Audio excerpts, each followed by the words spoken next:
Hello, I want to talk about why Godwin should have been the final boss and why that would make for a significantly better story.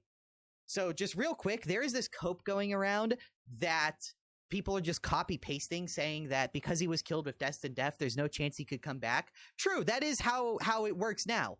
But you know, everything in Souls is open to interpretation, right? And part of that is for situations like this.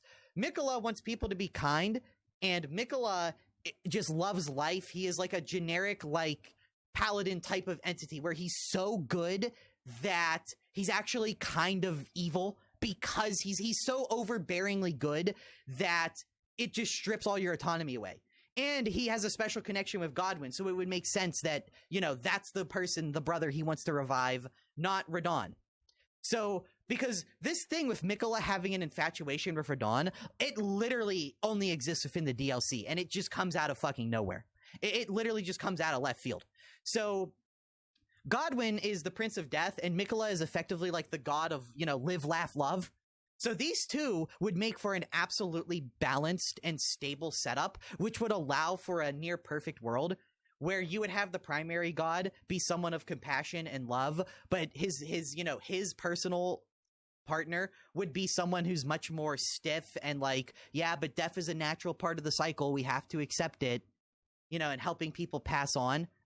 And it would allow them to, you know, instead of just feeding people to aliens or whatever the fuck, they could help them gently pass on into a better afterlife. So first off, just tell me that doesn't sound like a better story. Just try to tell me that doesn't sound like a better story than what we got. That Miquella, after seeing the death of his beloved brother, that is what sent him over the edge. And he's like, okay, I'm going to now enter the ring and use my power. But instead of becoming an Elden Lord and, you know, perpetuating this stupid cycle, I'm going to become a god, and I'm going to use my godly powers to bring back my brother that I love so much. And then we're going to rule together. And we're going to make a perfect world with a balance of life, kindness, and death. That way you have some of Ranni's philosophy in there and some of Radagon's philosophy in there, and you find a nice middle ground. And then after beating the DLC, that gives you a new ending where, like, let's say you side with Letta, and then you go back to the main world, and that allows you to bring Miquella and Godwin there, and that's like the secret seventh ending that we all theorized would be there. You know, remember how we theorized there'd be an ending where you unify both the fingers and bring balance? This would be the perfect way to do that. Just instead of the fingers, we would now be free from the fingers and the greater will and all that. Are you really going to try to tell me that's not a better, more interesting story than Miquella just started mind controlling everyone, started causing all these wars because he wanted to, you know, yeah, fucking Bad Dragon doesn't exist in this universe, so he couldn't find, like, a dildo big enough for his pussy, so he had to go after his biggest, hunkiest brother to top him?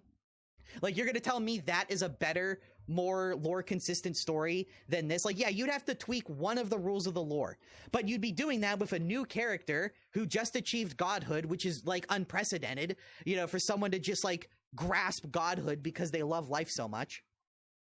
You know, and it's just, it's right there. It's so perfectly set up. It feels like so much of this DLC was built around the idea of people wanted to fight Prime Radon, and everyone always says these games are so easy. Let's make just a really nail-biting hard boss fight, and let's give them Prime Radon. It feels like they chose fan service over telling a good story. Because, like, why is there no option to side with Miquella, considering he charms everyone? It almost feels like getting his Great Rune should be a requirement to not instantly get charmed by him. Okay, now I want to talk about Malenia, just as a quick side note, because I had a few people tell me in my other video, there's no evidence that Malenia is being charmed by Miquella. Okay, can I just put into perspective how, I'm sorry to be rude here, but how stupid you sound when you say this? For one, you're right, there is no hard evidence because there's hardly any, like, objective hard evidence for anything in Souls games. I'm sorry, I know Elden Ring was most people's first Souls game, but that's the MO for FromSoft. They don't ever 100% explain anything. It's like piecing together a puzzle where you have 80% of the pieces. You know, 20% of them are intentionally missing.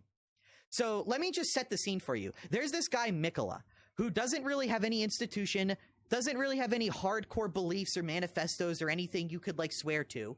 Then you have this fiercely independent, undefeated master tactician dirty fighter, Malenia.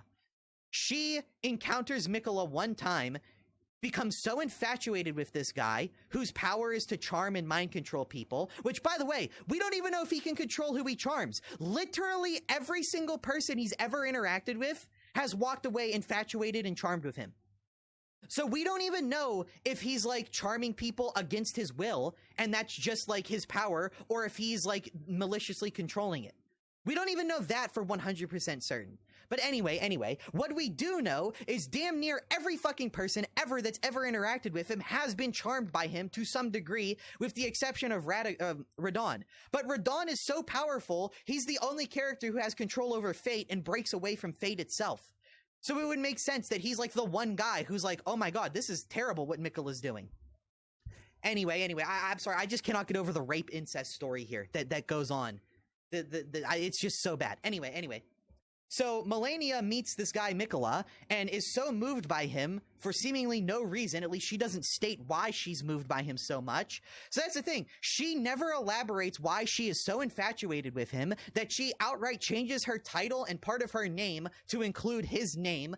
You know, that she's Malenia, the Blade of Miquella now. She takes up defending his Hegel tree, and it's just like, oh my god, you are like madly, infatuated with, you basically became a fucking religious crusader for this guy that doesn't even have like a book that writes down like his, philosophy and shit. And it's like, okay, I'm sure that's unrelated. But then, to follow this up, she then immediately tries to go fight Radon, which, by the way, like, let me just also set this scene for you. Radon needs to die for Miquella's DLC plan to revive him under his mind control so he can be his consort, which is rape, by the way. Radon doesn't want this relationship, but Miquella's forcing him into it. It's an incest rape story. Thank you, George. Okay, anyway, I'm sorry. I just can't let go how bad that is.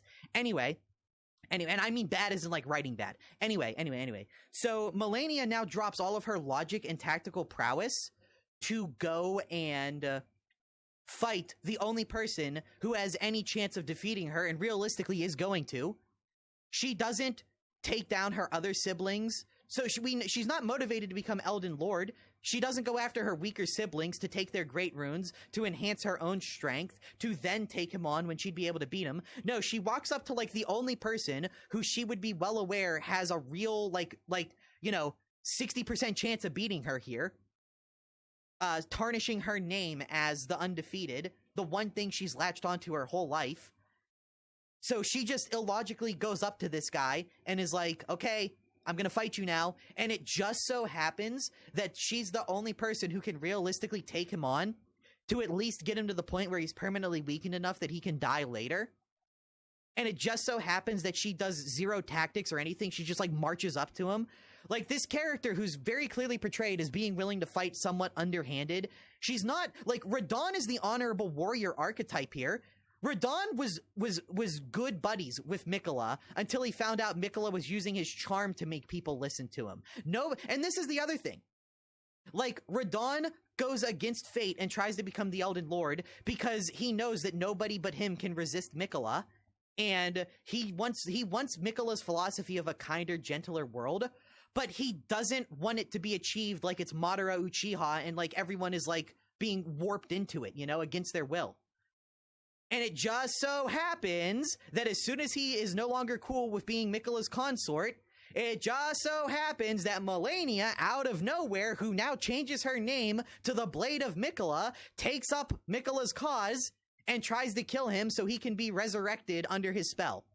Wow. I'm sure that Miquella just used Ben Shapiro-style facts and logic to convince her this is a good idea, and there was no use of his, like, seemingly irresistible ability to make people do what he wants.